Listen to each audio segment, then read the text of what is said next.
आता डाळ शिजल्या काय बघून घ्यायचं.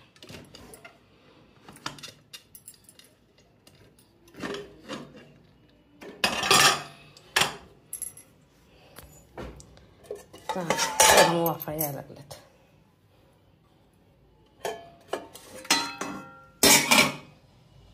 हां, आता डाळीत हळद घातली की डाळ अशी पिवळसर छान होते म्हणून हळद घालून शिजवतो. आणि काय आता तेलात एकदा तेल जास्त तापलं तर हळदीला करपल्याचं हे येण्याचा चान्सेस असतात, कलर. त्याच्यापेक्षा ह्याच्यातच डाळीचं शिजलेली चालते डाळ. आता मी वरणाला फोडणीसाठी हा लसणाचा एक गड्डा सोलून घेणार आहे, थोडीशी जिरे आहे आणि कोथिंबीर बारीक चिरून घालणार आहे. खोबरं काय घालणार नाही, प्लेन वरण करणार आहे. त्याच्यामुळे पहिला लसणाचा गड्डा सोडून घेते. आता लसूण जिरे घातले, कोथिंबीर घातली, सगळं बारीक कुटून घेते. खोबरं काय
कढई तापायला ठेवली.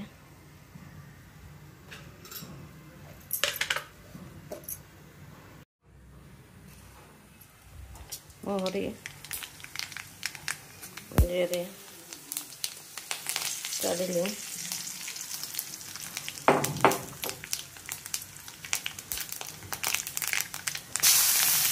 एकदम साधं प्लेन वरण केलं.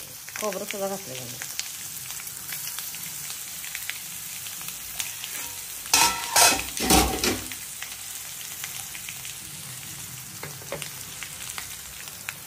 आता काय करायचं, ह्याचा कच्चा वास गेला. खरंच त्या ह्याच्यात घातल्या कुकरला डाळ लावताना, कारण हातच्या परत घालायची गरज नाही.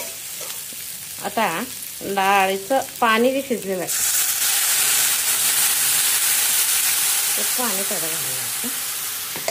त्यानंतर ह्या डाळी येतात साधारण जरा कोमट पाणी घालायचं.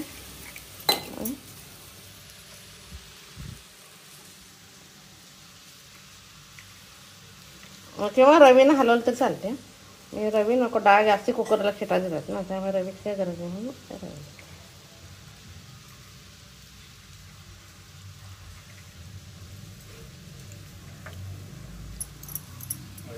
हां, तिथंच आहे.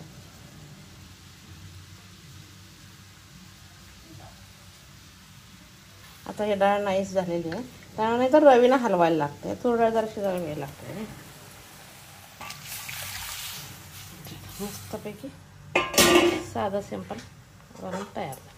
आता त्याच्यात थोडंसं मीठ घालायचं, वरण खाण्यासाठी तयार. आता परत काही हे घालायची गरज आहे. हळद, मीठ घातलं. कोणाला साखर आवडत असेल त्यांनी साखर पण घालायची, पण आम्ही साखर घालत नाही. कोणाला लिंबू पिळायचं असेल तर लिंबू पिळतात, किंवा हिरवी मिरची जरी फोडणीत घातली तरी चालते. अगर फोडणीचं वरण होतं, पण मला सिंपल वरण करायचं होतं म्हणून मी काय घातलं नाही. थोडीशी कोथिंबीर घालायची, वरण खाण्यासाठी तयार होतं.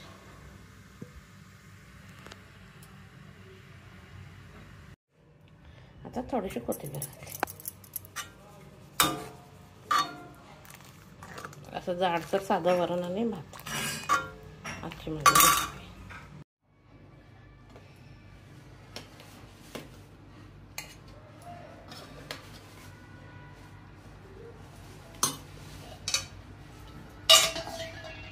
सिंपल रेसिपी, सिंपल वरण. माझी रेसिपी लाईक शेअर सबस्क्राईब करा.